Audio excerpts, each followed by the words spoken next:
Дэлхийн эдийн засаг хөгжлийн гол цөм болох Америк нэгдсэн улсын Вашингтон DC хотын дэлхийн худалдааны төв болон Канада улсын Торонто хотод Монголын худалдаа, хөрөнгө оруулалт, өв соёлын жуулган 2022 цогц арга хэмжээ 2022 оны 2 дугаар сарын 27-оос 3 дугаар сарын 10-ны өдрүүдэд зохион байгуулагдана. Уг арга хэмжээ нь жижиг дунд үйлдвэр, хөдөө аж ахуй, газар тариалан, эрчим хүч, барилга, тээвэр, соёл урлаг, аялал жуулчлал, мэдээллийн технологи, эрүүл мэнд, финтек, харилцаа холбоо, банк, санхүү, уул уурхай зэрэг нийт 15 орчим салбарыг хамарна.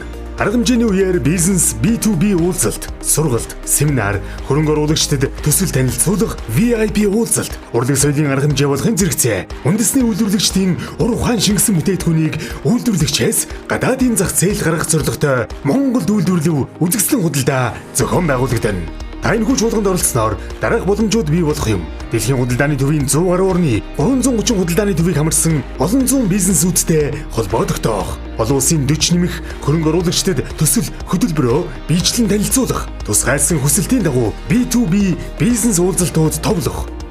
Америк нэгдсэн улсын Вашингтон DC хотын дэлхийн худалдааны төвийн хамгийн байрлал сайтай хэсэгт байгууллагынхаа үзэсгэлэн гаргах боломжтой. Монголын худалдаа, хөрөнгө оруулалт, өв соёлын чуулган 2022 Хойд Америкт. Дэлгэрэнгүй мэдээллийг 96 96 87 78